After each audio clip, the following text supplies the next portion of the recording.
자, 종합소득세에 대해서 먼저 알아보도록 할게요. 종합소득세 뭘까요? 바로 이자, 배당, 사업, 근로, 연금, 기타 소득, 이러한 모든 소득들을 종합소득이라고 합니다. 그런데 이 종합소득세, 개인 사업자분들은 신고하시는데요. 직장 다니시는 분들은 신고하지 않으세요. 그 이유는 직장을 다니시는 분들은, 즉 근로를 통해서 소득을 얻는 근로소득만 있는 분들은 하지 않아도 됩니다. 왜냐하면 회사에서 연말정산을 미리 해드려요. 그렇기 때문에 여러분들이 별도로 세금을 신고하지 않으셔도 된다는 거죠. 하지만 개인 사업이 있으신 분들은 무조건 종합소득세를 신고하셔야 됩니다. 이 종합소득세 신고 기한을 지나서 나중에 신고하시게 되면은 과세가 굉장히 많이 붙기 때문에 특히 더 조심하셔야 돼요. 부가가치세보다 조금 더 세밀하게 하셔야 되는 게 종합소득세입니다. 이 종합소득세는요, 장부를 기록하게 되어 있어요. 그래서 우리가 장부를 크게 두 가지로 나누는데, 간편장부 대상자라는 장부를 그냥 간편하게 쓰라는 거예요. 그래서 장부를 간편하게 쓰는 사람들, 또 복식부기 의무자가 있는데, 복식부기 의무자는 좀 더 복잡한 형태의 장부입니다. 자, 부동산 임대업이나요, 그 부동산과 관련된 서비스업, 뭐 전문 과학 기술 서비스업, 뭐 사업 시설 관리나 교육 서비스업, 협회 및 단체, 뭐 이러한 개인 서비스업, 이게 다 개인 서비스업, 우리 뷰티도 들어가잖아요. 그쵸? 자, 이러한 분야에서 고용활동을 통해서 우리가 벌어들인 수익이 7,500만 원 미만인 경우는요, 바로 간편장부 대상자에 속합니다. 아마 여러분들이 창업을 하셔서 사업을 하시게 되면은 거의 간편장부 대상자로 선정이 되실 거예요. 일반적으로. 그래서 이 간편장부 대상자를 조금 더 잘 알아볼 텐데요. 왜냐하면 복식부기 의무자는 개인이 관리할 수가 조금 어려워요. 그래서 없어요. 그렇게 관리할 수가 없기 때문에 전문직인 세무사의 도움을 받는 게 조금 더 효과적이고요. 이 간편장부 대상자 같은 경우는 여러분들이 개인적으로 컨트롤할 수가 있기 때문에 나중에 사업, 창업을 하실 경우 이 종합소득세 신고에서 오늘 배웠던 내용 기억하셨다가 활용하시면 좋겠죠. 이게 다 세무서 가셔서 그 세무서 가셔서 세무사들이 처리하는 그 처리 비용을 지불하시고 세금 신고를 하시는 분들도 있어요.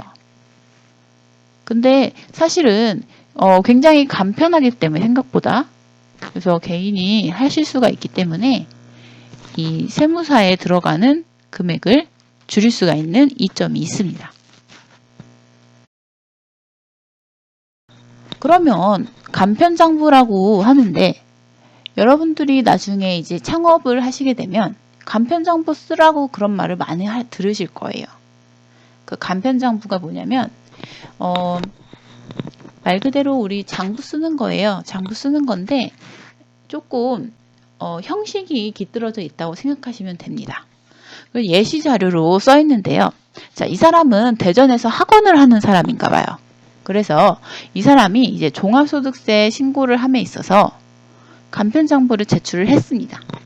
증빙 자료로. 자, 왜냐면 세금이 많이 나왔기 때문에 그 세금을 감면하기 위해서 간편장부를 제시를 했는데요. 자, 그래서 자료 1 기본사항에서 주소는 어디고 성명은 누구다 라고 되어 있고요. 자료 2 그래서 소득 금액 내역해서 2018년도에는 얼마를 벌었고 2017년도에는 얼마를 벌었는데 내가 이 사업을 진행하는 데 있어서 최소한의 경비, 필요 경비가 이 정도가 나왔다. 이렇게 적었습니다. 기본적으로. 자, 그 다음에 자신의 신고 유형을 적겠죠. 간편장부인지 복식기문지. 자, 그 다음에 업종 코드 말씀드렸었죠? 6자리 고유 업종 코드 적습니다. 그리고 중간에 납세한 금액 있으시면은 적으시면 돼요. 자, 그 다음 세 번째, 가족사항. 종합소득세는요, 가족을 부양하시거나 하시면 감면 혜택이 있어요. 그래서 가족사항을 기재하게 되어 있습니다. 그래서 가족사항 기재했습니다. 그래서, 자녀 2명을 부양가족으로 해서 면제를 받았습니다. 공제를 받았어요. 자, 그리고 우리가 기부를 하게 되면요, 이것이 또 세금에서 혜택을 줍니다. 그래서 이 사람은 종교단체에다가 지정적으로 기부를 해왔기 때문에 이 기부한 금액에 부가가 일정 비율만큼 이 소득공제를 받게 되는 거죠. 그래서 이러한 식으로 꼭 들어가야 되는 내용들이 대체로 이렇게 돼 있다라는 거. 자, 이것 말고 우리가 매입세라고 있어요. 매입세액. 매입세액은요, 바로 이 필요 경비입니다. 그래서 뷰티 분야에서 따지면은 재료값이 대표적인데요. 우리가 소모품비가 많이 들잖아요. 뭐 메이크업이면 그 메이크업 재료들, 네일샵이면 네일 재료들. 자, 그런 것들을 이제 우리가 재료상에서 구매를 한 이력이 있다면 그것이 이제 매입 공제액으로 들어가서 세금에서 세액 공제를 받게 됩니다. 그래서 그 정도 감면을 해줘요. 자, 그런데 이제 기준율이 적용된 간편장부가 있습니다. 그래서 기준율은 뭐냐면요. 우리나라에서 이 정도는 꼭 내주세요 하고 비율을 정해줬어요. 그래서 아까 방금 전에 보셨던 그 슬라이드에서는 그냥 자유롭게 자기가 간편장부를 적은 것이고, 지금 이번 슬라이드는 기준율을 적용해서 기준율 고려해서 내가 얼마 정도 예상 금액을 한번 산출해 보는 거예요. 그래서 마찬가지로 자료 1 보시면 기본 사항 나와 있습니다. 주소는 어디고 성명은 누구다. 자, 자료 2 보시면 내가 이 사업을 통해서 얼마만큼의 이익을 얻었는지를 쓰게 돼 있죠. 그래서 상호 쓰시고, 사업장은 어디고, 그래서 신규 사업자면 신규 사업, 총 수입은 얼마 벌었고, 라는 기준 경비율이고 업종 코드가 6자리 써주십니다. 자, 그 다음에 이 기준 경비율로 적용되신 분들 보겠습니다. 또 마찬가지로 가족사항 들어가요. 그래서 가족사항 누구누구 있다 이렇게. 그 다음에 주요 경비, 매입 내용 이렇게 되어 있습니다. 매입 비용. 매입 비용은 마찬가지로 세금 계산서를 수취함 되어 있었는데, 자, 매입 비용이 바로 재료비라고 했잖아요. 그렇죠? 이 사람도 자신의 사업을 운영하는 데 있어서 필요한 그런 기타 잡비들이 있을 거예요. 그래서 그것들을 이제 계산서를 받습니다. 그래서 항상 세금 계산서 신청하겠습니다 라고 의사를 밝히면 그 업체에서 세금 계산서를 만들어서 줘요. 그게 국세청에다가 이제 그 재료상이든 어디든 거기서 신고를 대신 해줍니다. 그리고 그 계산서를 이 상대에게 줍니다. 그래서 그것이 나중에 매입 비용이다 라고 해서 공제세액으로 들어가요. 공제세액은 뭔지 아시죠, 다들? 세금이 나왔으면 그 세금에서 얼마를 빼주는 금액을 공제세액이라고 합니다. 자, 그 다음에 임차료. 내가 이제 돈을 쓴 거예요. 이 사업을 운영하는 데 있어서. 자, 돈을 썼잖아요. 어떤 거요? 우리 임대비요. 월세 내고. 그쵸? 자, 그거 얼마 썼다. 그래서 이것도 세금 계산서로 거래를 했다. 자, 그 다음에 인건비 사용하셨죠? 자, 그래서 근로자들에게 인건비 얼마 사용했고, 그리고 이 사람들하고 계약서를 쓴 임금 대장을 보관하고 있지만 일용 근로자의 지급명세서를 세무서에 제출하지는 않았다라고 써놨습니다. 또 만약에 이 국세청에서 지급명세서를 세무서에 제출하지 않았다 그러면은 이것에 대한 자료로서 이 간편장부를 요구할 수도 있어요.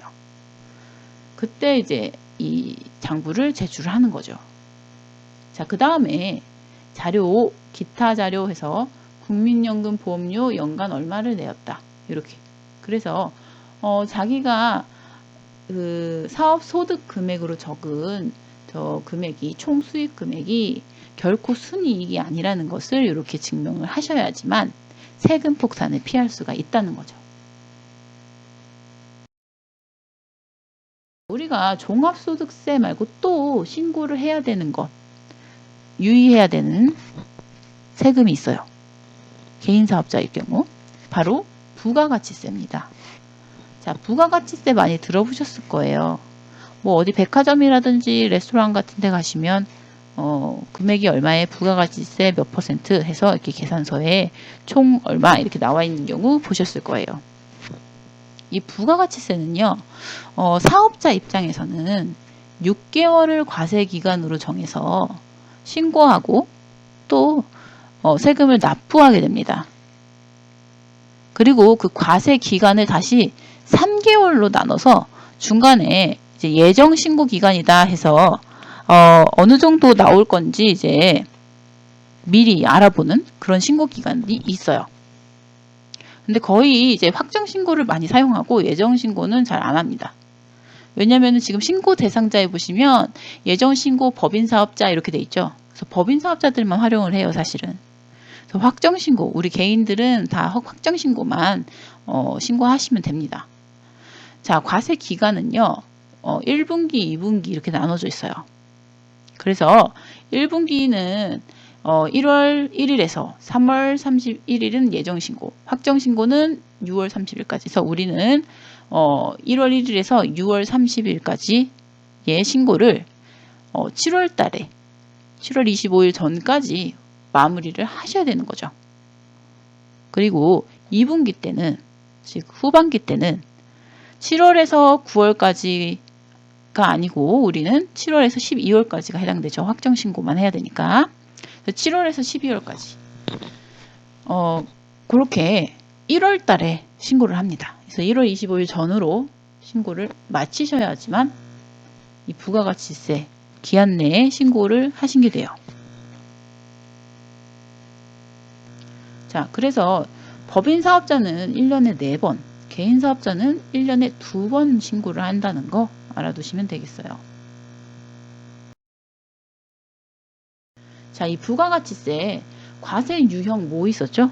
바로 일반, 그리고 간이 이렇게 있었어요. 그래서 간이과세자, 일반과세자. 과세 유형에 따라서 이 부가가치세의 납부 기한이 조금 달라집니다. 자, 방금 보셨던 1분기, 2분기, 상반기, 후반기로 나눠서 신고했던 거는 바로 이제 일반 사업자일 경우예요. 개인 사업자면서 일반일 경우. 근데 이 간이 사업자들, 개인 사업자면서 간이, 영세, 규모가 작은 그 영세 사업자들은요, 이 1년에 한 번만 부가가치세 신고하시면 됩니다. 그래서 1월부터 12월까지의 부가가치세는 바로 다음 해인 1월 25일 이전에 마무리를 하셔야 되는 거예요.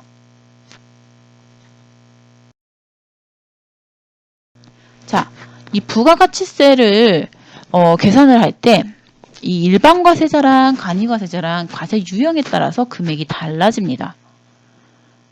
자, 보시면 일반과세자는요. 기준이 1년간의 매출액 4,800 이상이고 세액을 계산할 때 내가 번 매출 세액의 10%에서 매입세액을 빼요. 그럼 그것이 바로 납부하는 세금입니다. 자, 무슨 말이냐? 자, 내가 매출을 한 게 있잖아요. 내 카드 단말기에 찍힌 매출들. 그리고 내가 누군가에게 세금 계산서를 끊어줬다. 그러면은 국세청에 신고한대요. 자, 세금 계산서는요. 일반 과세자만 끊어줄 수가 있습니다. 간이는 끊어줄 수가 없어요. 그래서 세금 계산서 발행 내역이라든지 내가 물건 산 것들. 자, 그래서 매출세액은요. 매출세액은 세금 계산서 내가 끊어준 거 물건 산 거는 아닙니다. 죄송합니다. 그건 매입이고요. 자, 매출세액은 매출액의 10%. 그러니까 내가 매출로 벌은 돈. 그러니까 결국은 세금 계산서 끊어줬다는 것은 그것을 그만큼 그 돈을 판 거예요. 그렇죠? 상대한테 그걸 판 거예요. 내 물건을. 자, 그래서 이 내 카드 단말기에 쓰여 있던 적힌 내역 그리고 세금 계산서 또는 현금 영수증 이러한 것들 그것의 이제 10%죠. 10% 이것이 이제 세액으로 나옵니다. 그래서 내가 1,000만 원을 벌면요. 세금을 100만 원 내야 되는 거예요. 자, 거기에서 100만 원 다 내는 게 아니고 매입세액을 빼요. 만약에 내가 쓴 돈이 100만 원이다. 그럼 100 빼기 100이니까 납부세액은 0원입니다. 이렇게 돼요. 그런데 매입세액도 마찬가지로 부가세로 계산이 됩니다. 그래서 자, 왜냐면 여기서부터 좀 복잡해집니다. 이 부가가치세라는 거요. 우리가 물건 살 때도 부가가치세 결국 우리가 내고 있어요. 소비자가. 그쵸? 결국은 최종적으로 소비자가 내는 거예요. 부가가치세는. 그래서 너 사업자 일반 가세자들 부가가치세 많이 낸다고 뭐라 하지 말아라. 왜? 너네도 물건 팔 때 이미 부여하고 있잖아. 사람들한테. 그러니까 결국 소비자들한테 조금씩 받은 거 한 번에 몰아서 낸다고 생각해. 이거예요. 그래서 그러면 만약에 사업자가 필요한 물품을 사는데 그 물건을 판매하는 그 도매상이나 소매상에서 물건을 사요. 그러면은 사업자가 소비자가 되는 거죠. 그러면은 사업자가 부가가치세 낸 거잖아요. 그 업체에다가. 그 재료 판매하는 업체에다가 부가가치세 낸 거예요. 그쵸? 그러니까 매입세액이라는 건 너가 쓴 그 재료비에다가 재료비에 너가 부가가치세 미리 냈었잖아. 그거 빼준다고. 그래서 만약에 내가 100만 원어치를 샀다 그러면 이 100만 원어치의 10%인 10만 원을 빼주는 거예요. 그래서 매입세액을 뺍니다. 그럼 그게 납부세액이 돼요. 굉장히 심플하죠. 계산 방법이. 근데 이제 간이가세자는 조금 복잡합니다. 근데 이게 계산이 필요 없어요. 사실은. 이 국세청에서 만약에 나중에 신고하시게 되면요. 자동으로 해줘요. 이 컴퓨터 프로그램이. 그래서 이 간이가세자는 1년간 매출액이 4,800 미만인 자들, 영세 사업자들이죠. 그분들은 이제 매출액 있습니다. 매출액에다가 근데 곱해요. 뭘? 업종별로 부가가치율을 곱합니다. 그 부가가치율의 10%. 자, 그런데 이 부가가치율이 업종별로 다 달라요. 근데 여기서 부가가치율 곱하는데 10%를 곱한대요.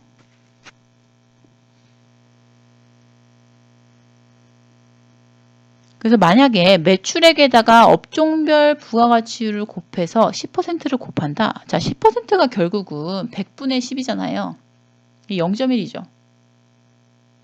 그럼 소수점으로, 그러니까 자연수가 소수점으로 바뀌는 거니까 금액이 줄어들죠. 거기에다가 또 자기가 쓴 재료비라든지 기부금이라든지 이런 거 있으면요. 공제된다는 거예요. 공제세액. 그러면 이미 줄어들어 있는 상태에서 공제세액까지 감면해 주면 거의 세금이 안 나옵니다. 간이사업자들은. 그래서 납부세액이 거의 없어요.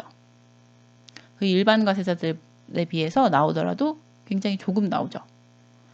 자, 그래서 이 공제세액은 뭐냐? 그래서 이 공제세액이 일반도 중요하고 간이도 중요한데 사업을 운영함에 있어서 결국은 세금 계산서에 기재된 매입세역이다.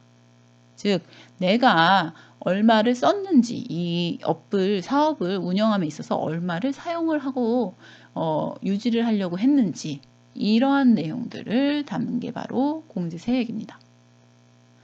자, 그래서 이 간이가세자들이 적용되는 업종별,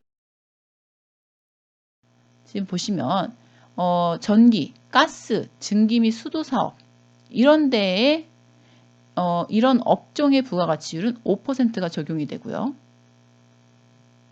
소매업, 음식점업 이런 경우는 10%, 제조업, 농림입업, 숙박업 이런 거는 20%, 이제 건설업, 부동산, 기타 서비스업 30% 이렇게 됩니다. 그래서 요건 참고하시면 되겠고요. 그리고 이제 우리가 기억해야 되는 건요, 이런 게 아니에요. 사실은 이런 거는 이제 컴퓨터 프로그램을 통해서 자연스럽게 자동적으로 되는 거고, 이제 이런 게 있다, 이러한 원리로 된다는 것을 이제 여러분들에게 알려드리고자 수업의 내용으로 넣은 거고요. 우리가 이제 창업을 함에 있어서 중요한 것은 일반과세자들은 이제 환급세액이 있습니다. 그래서 만약에 내가 벌은 금액, 매출 금액보다 쓴 매입 금액이 더 많다. 그럴 경우는 부가가치세 신고에서 환급을 해줍니다. 만약에 내가 매출을 1,000만 원을 올렸는데요. 매입이 1,100만 원이에요. 그래서 세율을 적용했더니 10만 원이 남았어요. 그럼 마이너스 10해서 10만 원이 통장으로 들어옵니다. 왜냐면은 지금 벌은 돈보다 쓴 돈이 많다는 얘기잖아요. 그래서 나라에서 그렇게 계속적으로 사업을 운영하게끔 이렇게 도와준다는 차원에서 환급을 해줍니다. 그래서 이 세금 부가가치세 신고철 되면은 이 네이버 검색창에 이게 뜨죠. 환급세액, 뭐 국세 찾기, 환급 금액 조회, 막 이런 것들. 그게 다 이제 일반과세자들은 환급이 되기 때문이에요. 근데 간이가세자님들은 환급이 없어요. 이렇게 혜택을 주는 대신에 환급이 없습니다. 자, 도움될 것 같은 용어들, 창업과 관련해서 자 보겠습니다. 거래명세서 들어보셨을 거예요. 여러분들이 나중에 창업하시고 혹은 지금 창업을 하시던지 뭐 이렇게 사업장 운영하심에 있어서 이 거래명세서와 세금계산서를 항상 짝짝꿍으로 달고 다니셔요. 자, 뭐냐면요. 거래명세서는요. 공급한 자, 사업자가 됐죠. 그리고 공급받은 자, 나한테 물건을 사는 사람이죠. 이 사람의 인적 사항과 거래 일자, 뭘 샀는지 거래 내용, 그리고 얼마, 공급가액, 뭐 그런 것들이 기재돼야 돼요. 이 거래명세서는 뭐 국세청에 신고하고 이런 게 아니기 때문에 사업장별로 그 사업자분들이 자기 원하시는 양식 쓰시면 됩니다. 자, 그 다음에 기장이라는 말 많이 들어보시게 될 거예요, 앞으로. 기장은요, 이 사업자가 매출액이나 수입, 그리고 경비 지출 또는 고정 자산의 증감에 관한 사항을 기재할 수 있는 바로 장부입니다, 장부. 자, 그 다음에 기준 경비율. 아까 나왔었는데요. 이 과세관청이 소득 금액을 추계조사 결정하는 경우 적용하는 표준적인 필요경비의 비율이다 라고 되어 있는데, 결국은 기준경비율은 나라에서 부과하는 세금의 퍼센트입니다. 단순경비율이다 라는 것은 간이한테 해당되는 거고요. 일반은 기준경비율이 적용이 되죠. 자, 그 다음이 디자인권입니다. 디자인권 우리 이제 앞으로 후반기에서 다루게 될 내용인데요.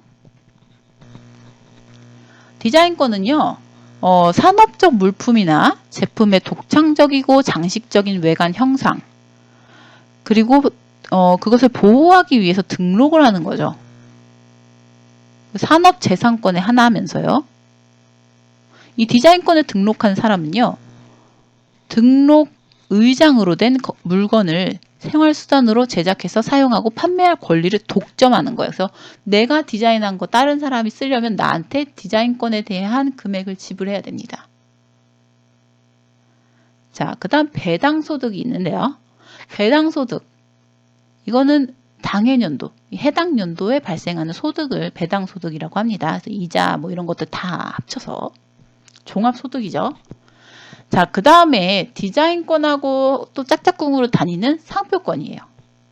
상표권은요, 나랑 유사한 상품들 있잖아요. 찻잔도 뭐 하트 모양 찻잔, 뭐 동그라미 모양, 네모 모양 이런 거 있듯이 타인 상품과 구별하기 위해서 특정 상품의 문자나 도형, 로고 같은 거, 이러한 것들, 이러한 표상하는 상표들, 이것들 역시 마찬가지로 독점적, 배타적 권리를 이용할 수가 있습니다. 그래서 우리 로고 같은 거 마음대로 쓰면 안 되잖아요. 그쵸? 자, 그 다음에 결손금이라는 말 들어보셨을 거예요. 결손금. 결손금은요, 기업의 경영활동 결과 순이익이 오히려 감소된 것을 결손금이라고 합니다. 그래서 세무신고할 때 법인 사업자 같은 경우는 이제 결손금 같은 거 있으면 이렇게 적게 돼 있어요. 그래서 우리는 운영했음에도 불구하고 순이익이 오히려 감소하고 있다. 그것에 대한 어떠한 공제를 받고자 한다. 뭐 이러한 내용들. 이런 것들이 있고요. 그래서 우리 디자인권과 상표권은 특히 이제 다음에 후반부에서 확실히 다뤄보도록 할 거고요. 자, 그래서 오늘 이렇게 창업과 관련된 기초적인 세무 지식까지 한번 알아봤습니다. 자, 여러분들 지금은 잘 와닿지 않으실 수도 있는데 나중에 여러분들이 창업을 하시거나 아니면 창업을 계획 중이거나 지금 창업을 하실 예정이신 분들 나중에 되게 도움이 많이 되실 거예요.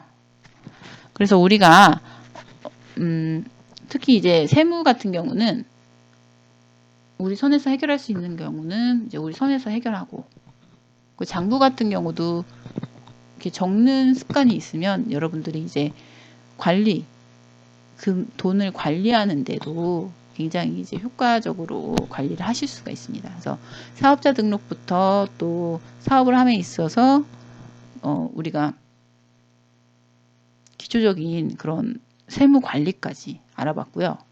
우리 다음 시간에는요, 우리 그 사업 창업을 함에 있어서 앞전에 배웠던 내용들이 있죠. 지금 굉장히 많아서 복잡하시죠. 좀 낯설은 용어들도 많고. 그것들 다시 한번 이제 되짚어 보고요. 그리고 다 되짚어 보고 정리해 보는 시간. 그렇게 갖도록 하겠습니다. 자, 오늘도 수고 많으셨고요.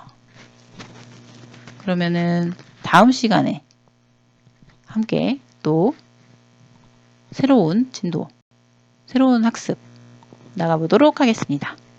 감사합니다.